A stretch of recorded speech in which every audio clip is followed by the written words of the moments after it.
We're asking a question if you think they're the best team in the world right now. Is that too far out there, or is there anyone you can think? I think they are. I think better than City? Yeah, I think they are. I think Chelsea.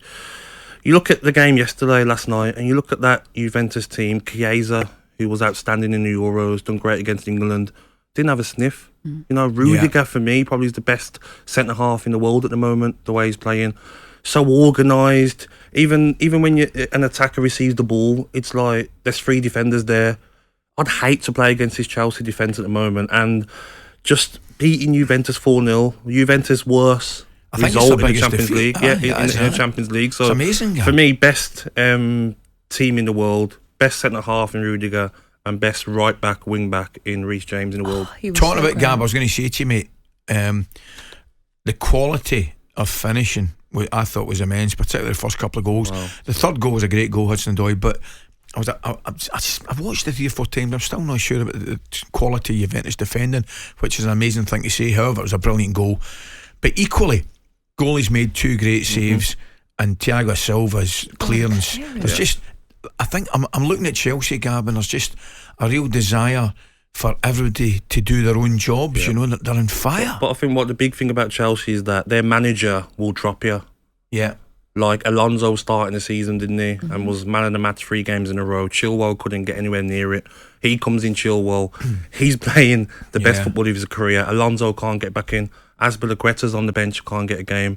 You know, Werner can't get in. You know, they've got so many players. And this manager, you know, some managers, Ali, where if you're a player and a manager and you cut aside from the squad, he doesn't do that to anyone. You've got a chance. Look at Loftus-Cheek, Barkley. Yeah. You probably thought they wouldn't get a chance this season. But if you're going to put in a performance in training, when you get a chance to perform, you'll keep your place. Hudson-Odoi, he's getting a run of games now. He probably didn't see that, you know, a month ago. So top manager, top team, and definitely me favourite to get the double Champions League and the Premier League.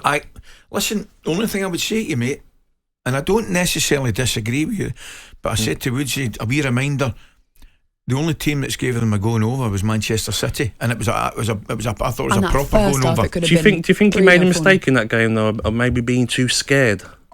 You know, because they dropped in their own half, Ali. I think if they give it more of a go, Chelsea, it would have caused Man City problems. They literally sat in their own half. Maybe give them too much respect. I think Manchester City, out of all the top teams, are the one that could kill you with possession of the ball. Yeah, that's what you know I mean. What I mean. And I mean, when I watched the game against Everton, and it was amazing, just the amount of possession of football they had, and they've been brilliant. They've been absolutely brilliant. But can you see Chelsea losing to Palace at home like Man City did? No, that's the thing about that over the course of the season, Chelsea will pick up more points. And that same route they lost to last year though, West Brom.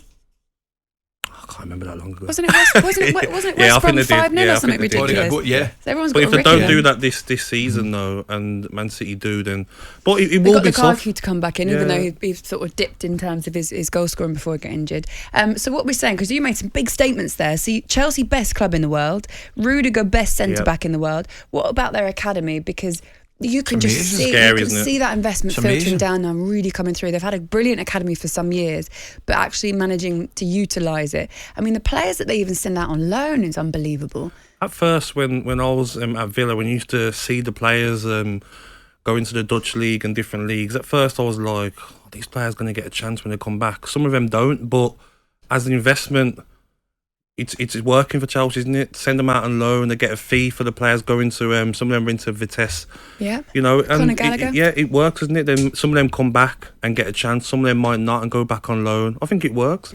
The Loftus-Cheek one is really interesting because the amount of loan moves that he's had, and you kind of thought that his career was dead and buried at Chelsea. His part that he played in that goal last night for Hudson-Odoi, I know what you're saying about the defending probably could have been a little bit better because he literally just sort of tripped his way through there, didn't he? But in terms of coming back in and that manager, and you really do have to credit that manager, don't you, for what he's doing individually with each of those players and turning them all into warriors that want to play for him. Exactly. Other managers, Laura, Barkley, Loftus-Cheek, didn't get their moves in the summer. They'd be like, you know what, you're going to go and train with the 23s.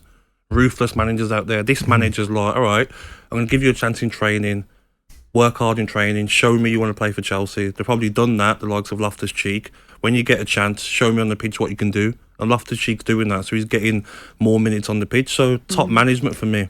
He's only 25 as well, Loftus-Cheek. I know. It feels, absolutely. Incredibly talented. I don't know why. Maybe just because he's been around for a while. It feels I think like you're right, because he's been out on loan to so many clubs, which you touched on. What's this Chelsea team rather, got to do then to be regarded as one of the best Chelsea teams, Gab? I mean, clearly they're heading in the right direction.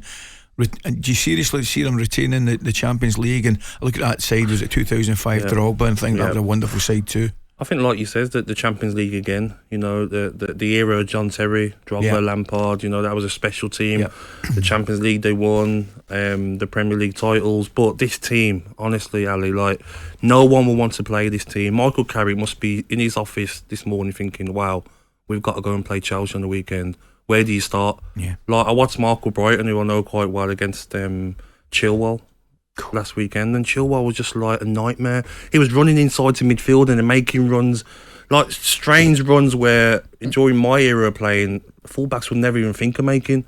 But Chilwell, blocks of Kyle Walker, Reece James, these new fullbacks make these runs. I've got the licence. Don't worry about the opposite man running that way. You go and have some fun going forward. They are brilliant to watch. 8-10-89 at TS Breakfast. Chelsea fans, how are you feeling this morning? Massive 4-0 demolition of Juventus last night, and just stand-up performances all over the pitch. Gabby making some big comments this morning. Rudiger, best centre-back in the world. Chelsea, best team in the world at the moment. Let us know if you agree with him.